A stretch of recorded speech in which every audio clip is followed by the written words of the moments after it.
Math DBS মানে ক্লাসে তোমাদের সবাইকে স্বাগত। আমি বিএস স্যার। আজকে আমরা আলোচনা করবো চতুর্থ শ্রেণীর গণিত নিয়ে। আজকে আলোচনা করব এখন তোমাদের তৃতীয় পর্যায়ক্রম মূল্যায়ন শুরু হয়ে গেছে। কিছু কিছু স্কুলে তোমাদের এক্সাম হয়ে গেছে আর ম্যাক্সিমাম স্কুলে তোমাদের বাকি আছে। তো এর আগে অনেকগুলো সম্ভব প্রশ্নপত্র আমি আপলোড দিয়েছি, নিশ্চয়ই তোমরা দেখেছো। আর যদি কেউ দেখে না থাকো চ্যানেলে ভিজিট করে দেখে নেবে, কারণ আমি যেগুলো করিয়ে দিয়েছি এর মধ্যে থেকেই কিন্তু আসবে। তার কারণ আমি রায়মার্টিন কমপ্লিট করে দিই সম্পূর্ণ, আর ওখান থেকেই তোমাদের কিন্তু আসবে। অঙ্কের নাম্বারগুলো চেঞ্জ হয়ে যেতে পারে, কিন্তু তোমার ফিগার তোমার কিন্তু এই অঙ্কগুলো কিন্তু একই থাকবে, তোমার প্যাটার্নগুলো কিন্তু একই থাকবে। তা ভিডিওটা অবশ্যই লাইক করে দিও, বন্ধুদের সাথে শেয়ার করো। আজকে কিছু সম্ভব প্রশ্নপত্র দিচ্ছি, ভেরি ইম্পর্টেন্ট কোশ্চেন, যেগুলো পরীক্ষায় আসার মতো আছে। তোমাদের অনেকগুলো রিকোয়েস্ট এসেছিল, সেই জন্য আজকে আরেকটা কোশ্চেন দিচ্ছি আমরা। ভিডিওটা অবশ্যই লাইক করো, বন্ধুদের সঙ্গে শেয়ার করো। আর তোমাদের আদার্স সাবজেক্ট যেগুলো আছে, বাংলা, পরিবেশ, এগুলোর জন্য তোমরা ডিভিএস ম্যাডাম ক্লাসটাকে ফলো করবে, যেখানে ম্যাডাম কিন্তু খুব সুন্দর করে স্টাডি করায়। যে ক্লাসগুলো অ্যাটেন্ড করলে কিন্তু ফুল মার্কস তোমরা অ্যাচিভ করতে পারবে। তো চলো সময় নষ্ট না করে শুরু করি। প্রথম অঙ্কটা কি বলছে দেখো, যে কোনো 10টি প্রশ্নের উত্তর দাও। প্রথম অঙ্কটা বলছে তোমার দুটি সমান সংখ্যার বিয়োগফল। তো দুটো সমান সংখ্যার বিয়োগফল কত হবে? একের ক। ঠিক আছে, উত্তর কি হবে? 0 হবে। দুটো সমান সংখ্যার বিয়োগফল, দুটি সমান সংখ্যার, ঠিক আছে, বিয়োগফল কত হবে? বিয়োগফল হবে কত? 0। ঠিক আছে, 0 হবে তোমার। এটা 0 লিখে দিলে হবে, তোমার কথায় লিখলে হবে, সংখ্যায় লিখলেও হবে তোমার। এভাবে লিখে দিলেই হয়ে যাবে তোমার। পরের কোশ্চেনে আসছে, কারণ 2 থেকে 2 যদি বিয়োগ করি তাহলে 0ই হয়, বা 5 থেকে 5 বিয়োগ করি তাহলে 0ই হয়। নেক্সট ক্ষয়েরটা কি বলছে দেখো, দুটি ক্রমিক সংখ্যার গসাগু কত? ক্ষয়েরটা, তো দুটি ক্রমিক সংখ্যার গসাগু কত হবে? আমি শুধু উত্তরটাই লিখছি, তাহলে অনেকগুলো বেশি অঙ্ক করাতে পারবো তোমাদের। দুটো ক্রমিক সংখ্যার গসাগু কত হবে? 1 হবে, অবশ্যই 1 হবে। কত হবে? তোমরা সাজিয়ে লিখবে, দুটো ক্রমিক সংখ্যার গসাগু 1 হবে। আমি শর্টে লিখে দিলাম। নেক্সট গয়েরটা কি বলছে দেখো, 1 থেকে 100 পর্যন্ত মৌলিক সংখ্যা খোঁজার পদ্ধতিটির নাম কি?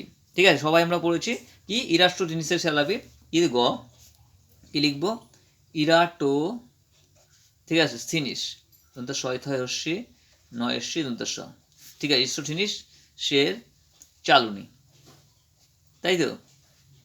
ওকে, এটা র হবে, ইরাটোস্থিনিসের চালুনি। হয়ে গেল। নেক্সট পত্র কি বলছে তোমার দেখো, ঘয়েরটা বলছে 83 পরবর্তী মৌলিক সংখ্যাটি কত? তা 83 মৌলিক সংখ্যাটি কত? 83 পরে কত হয়? 84 আসে। 84 ভাগ করা যায়, 85কেও ভাগ করা যায়, 86কেও ভাগ করা যায়, 87কেও ভাগ করা যায়, 28 আর 87 3 দিয়ে ভাগ করা যায়, 88কে তো ভাগ করা যায় 89। তাহলে কত হচ্ছে তোমার? 8 89। 89 হচ্ছে তোমার পরবর্তী, তোমার কি হচ্ছে, মৌলিক সংখ্যা। তা কী লিখবো আমরা? 89। ঠিক আছে, তোমরা ডিটেলস লিখে দেবে যে 83 পরে নেক্সট মৌলিক সংখ্যাটি হলো তোমার 89। হয়ে গেল। নেক্সট পরেরটায় আসছে আমরা, হয় উমরটা আসছে, বলছে বিন্দু কাকে বলে? ঠিক আছে, বইতে সুন্দর করে দেওয়া আছে বিন্দু কাকে বলে। এখানে কি লিখবো আমরা উমতে? বিন্দু কাকে বলে। এখানে বিন্দু বলে আমরা কোলন করব। ঠিক আছে, বলবো। ঠিক আছে, তা লিখবো আমরা, বিন্দু হলো একটি জ্যামিতিক চিহ্ন বা সংকেত, লিখতে পারি চিহ্ন। ঠিক আছে, যে বিন্দু হলো কি একটা জ্যামিতিক চিহ্ন, যার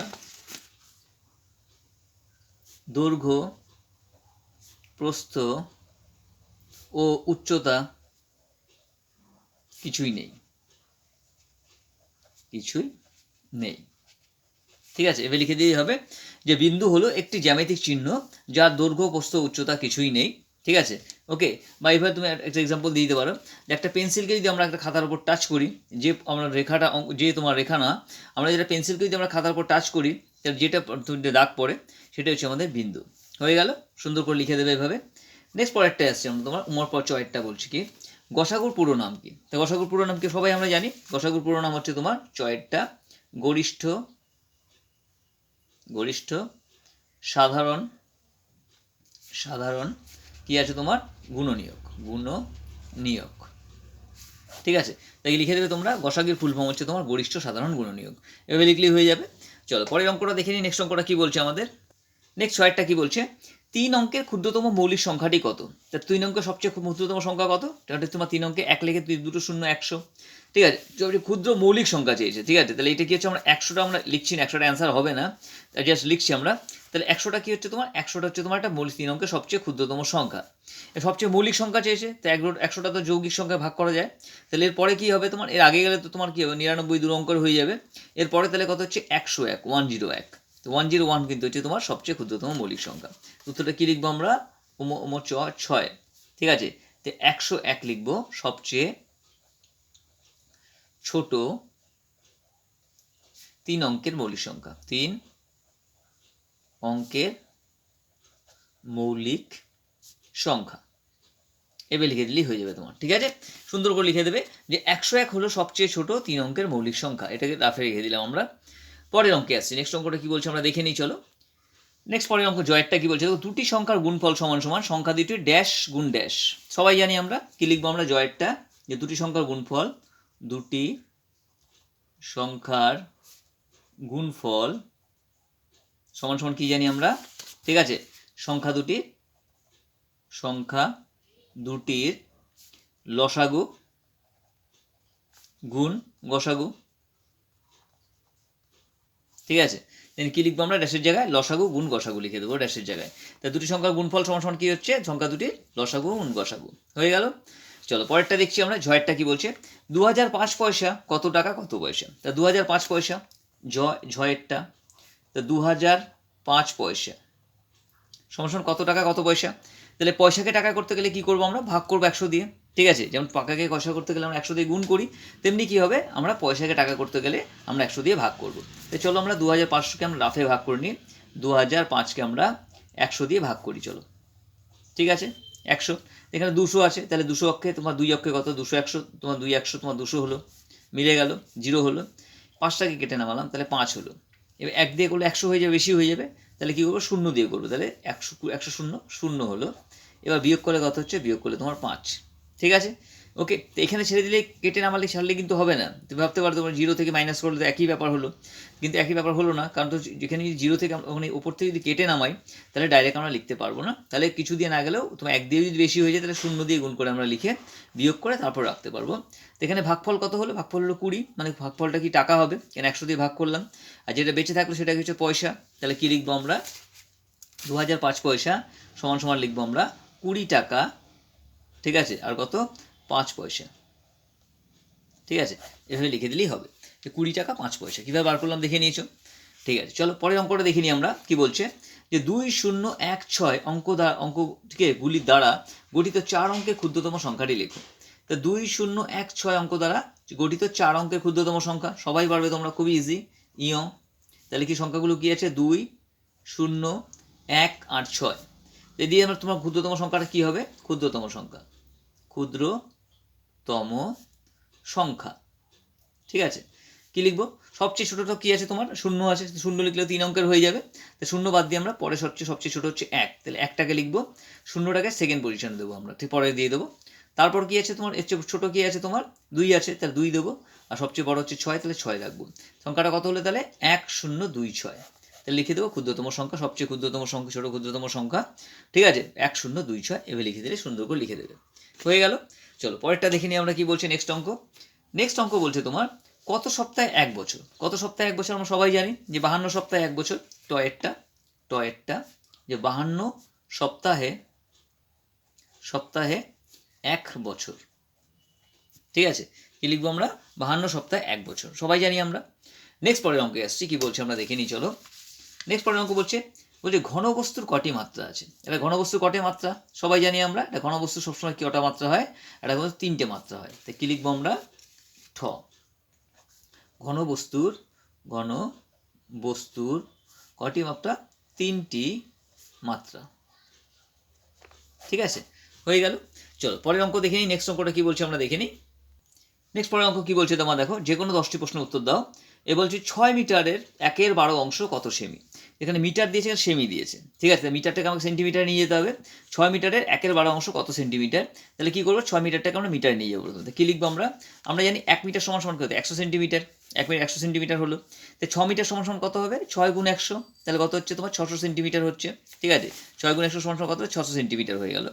এবার কি হচ্ছে তোমার 600 সেন্টিমিটারের 1/12 অংশ। তাই 600 সেন্টিমিটারের 1/12 অংশ মানে কি, 600কে আমরা 1/12 দিয়ে গুণ করবো। ঠিক আছে, তো গুণ করলে কত হচ্ছে তোমার, এখানে আমরা কাটাকাটি করবো। ঠিক আছে, 600কে আমরা 50 দিয়ে কাটবো। আমরা 600 দিয়ে আমি যদি কাটি, তাহলে 12কে যদি 60 দিয়ে কাটি, তাহলে রাফে তোমরা ভাগ করে দেখে নেবে। তাই 600 যদি 12 দিয়ে আমরা ভাগ করি, 600কে আমরা কত দিয়ে, 12 দিয়ে ভাগ করবো, 12 দিয়ে ভাগ করছি। তাহলে কত দেখো, 5/12 কত হচ্ছে তোমার, 5/12 তোমার 60 হয়ে গেল। 0 0 মিলে গেল, 0 কেটে নামালাম, এখানে 0, তাই এখানে 1 দিয়ে করলে বেশি হয়ে যাবে, তাহলে কি হবে, 0 দিয়ে করবো, তাহলে 12 0 0 মিলে গেল। তো কত হলো আমাদের উত্তরটা পেলাম আমরা 50, তাহলে কি 50 সেমি, কত হলো 50 সেমি। উত্তরটা কি লিখবো আমরা, উত্তরটা লিখবো আমরা 50 সেমি। ডিরেক্ট সুন্দর করে লিখে দেবে যে 6 মিটারের 1/12 অংশ সমান সমান হচ্ছে 50 সেমি। এভাবে লিখে দিলে অ্যান্সারটা হয়ে যাবে। চলো পরের অঙ্কটা দেখে নিই। নেক্সট অঙ্কটা কী বলছে আমরা দেখে নিই। নেক্সট বলছে তোমার 1/5 বছর কত মাস কত দিন। তো 1/5 বছর কত মাস কত দিন, ঠিক আছে। তাহলে বছরের তোমার কি আমরা জানি 365 দিনে 1 বছর, কীভাবে করবো দেখো। আমরা কি জানি 365 দিনে কী হয় 1 বছর হয়, 365 দিনে 1 বছর। তো 365 দিনে 1/5 অংশ, তাহলে কী করতে হবে 365কে 1/5 দিয়ে গুণ করবো। তো 365 গুণ হচ্ছে 1/5, ঠিক আছে। এবার 5 দিয়ে যদি আমরা কাটাকাটি করি তো 365কে 5 দিয়ে আমরা গুণ করি। তাহলে চলো 365কে আমরা কত করব, আমরা 5 দিয়ে ভাগ করবো আমরা, ঠিক আছে। এখানে 5 নিচে 5 আছে, 5 দিয়ে ভাগ করবো। তাহলে কত হচ্ছে দেখো 36। তাহলে 5 সাথে কত হচ্ছে, 5 সাথে হচ্ছে তোমার 35 হয়ে গেল। 5 সাথে তোমার 35 হলো তোমার, ঠিক আছে। 5 সাথে 35 হলে তোমার এখানে কত হচ্ছে 1 হচ্ছে, তাহলে 1 এ 5 15 হচ্ছে তোমার, 15 হলো। এবার কত হচ্ছে তোমার এখানে ভাগ করবো কত দিয়ে, এখানে ভাগ করবো আমরা 2 দিয়ে, ঠিক আছে। এখানে 15 হয়ে গেল তোমার। তাহলে কত হচ্ছে 3 5 15, 15 হলে এটা 5কে গুণ করলে কত হচ্ছে 3 5 হচ্ছে তোমার 15, 1 5 15 মিলে গেল। কত হলো উত্তর আমাদের 73। এখানে কত লিখলাম আমরা 73 লিখলাম আমরা, ঠিক আছে।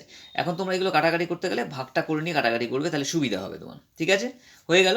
তাহলে কি লিখবো, উত্তরটা কি পেলাম আমরা, উত্তরটা পেলাম 73 মানে 73 দিন, ঠিক আছে। তাহলে কি লিখবো আমরা, সমান সমান লিখে দেবো যে তোমার 365 দিন, 1 বছরের 1/5 অংশ সমান সমান 73 দিন। এটা অ্যান্সার লিখে দিলেই হয়ে যাবে, সুন্দর করে লিখে দেবে। চলো পরের অঙ্কটা দেখে নিই। নেক্সট অঙ্কটা কি বলছে আমরা দেখে নিই। এখানে তাহলে কত দিন চাইনি, কত মাস কত দিন চেয়েছে। তাহলে কি করবো আমরা 73 দিন হলো। এবার 73 দিনকে কি করবো আমরা, এটা দিনটাকে আমরা মাসে করবো। তাহলে 1 মাস সমান সমান কি জানি আমরা, 1 মাস সমান সমান 30 দিন জানি। এখানে শেষ করলে হবে না অঙ্কটা। 1 মাস সমান সমান কি 30 দিন জানি আমরা, 30 দিন। তাহলে 73 দিন সমান সমান কত হবে, 73 দিনকে আমরা 73কে আমরা 30 দিয়ে ভাগ করবো। তো 73কে 30 দিয়ে ভাগ করি, তাহলে দেখো 30 দুগুণ কত হচ্ছে 60, 60 হলো। বিয়োগ করলে তোমার 13, ঠিক আছে 13 হয়ে গেল। তো এটা কি হচ্ছে, দুইটা কী হবে মাস হবে, ওকে। যেহেতু আমরা 30 দিয়ে ভাগ করলাম, আর এটা দিন, দিন থেকে যাবে 13 দিন। তা সেই কী লিখবো আমরা 73 দিন সমান সমান 2 মাস 13 দিন, ঠিক আছে। তাহলে কি বলে 1 বছরের 1/5 অংশ সমান সমান কত দিন, আমরা লিখবো 1 বছরের 1/5 অংশ, আমরা এরকম লিখবো যে 1 বছরের 1/5 অংশ, ঠিক আছে। 1/5 বছর, ঠিক আছে, সমান সমান কি লিখবো আমরা, ওকে 13 দিন লিখবো, 2 মাস 13 দিন লিখে দেবো আমরা। হয়ে গেল অঙ্কটা। চলো পরের অঙ্ক আসছি। নেক্সট বছরটা আমরা দেখে নিই আমরা। নেক্সট পরের অঙ্কটা কি বলছি দেখো, গয়েরটা যমজ মৌলিক সংখ্যা কাকে বলে উদাহরণ দাও, ঠিক আছে। খুবই ইজি, তোমরা নিজেরাই পারবে। তো যমজ মৌলিক সংখ্যা কাকে বলে, কীভাবে লিখবো, যমজ মৌলিক সংখ্যা আমরা হেডলাইন করলাম। এবার লিখবো কি, যখন দুটি মৌলিক সংখ্যার অন্তর 2 হয়, কি লিখলাম, যখন দুটি মৌলিক সংখ্যার অন্তর 2 হয় তবে ওই মৌলিক সংখ্যাকে বা তখন ওই মৌলিক সংখ্যাকে দুটোকে যমজ মৌলিক সংখ্যা বলা হয়, ঠিক আছে। তবে না তখন হবে, তখন, ঠিক আছে। যখন দুটি মৌলিক সংখ্যার অন্তর 2 হয় তখন ওই মৌলিক সংখ্যা দুটোকে যমজ মৌলিক সংখ্যা বলা হয়, ঠিক আছে, বলা হয়, ঠিক আছে। এবার লিখলেই হবে। উদাহরণ কেমন দেবো, উদাহরণ দেবো 11 13 17 19, ঠিক আছে। ওকে, এভাবে আমরা দিলেই হয়ে যাবে। ওকে, তাহলে পেয়ে গেলাম আমরা কত, কেন 11 থেকে 13 করে বিয়োগ করলে কত হয়, তোমার 13 থেকে 11 বিয়োগ করলে 2 হয়, 19 থেকে 17 বিয়োগ করলে কী হয়, তোমার 2 হয়। তাহলে কী হবে, দুটো মৌলিক সংখ্যার বিয়োগফল সবসময় কী হয়, 2 হয়, তোমার সংখ্যার দুটো অন্তর ডিফারেন্স, ওটাকে লিখলেই সাজিয়ে লিখলেই হয়ে যাবে। চলো পরের অঙ্কটা দেখে নিই আমরা। কি বলছে, 9 দ্বারা বিভাজ্যতার নিয়মটি লেখো। তাই 9 দ্বারা বিভাজ্যতার নিয়মটা কি আছে, কীভাবে লিখবো, এটা ঘয়েরটা, ঠিক আছে। 9 দ্বারা বিভাজ্য নিয়মটি হলো, তাহলে কী লিখবো আমরা, 9 দ্বারা বিভাজ্য নিয়মটি হলো, বিভাজ্যের নিয়মটি হলো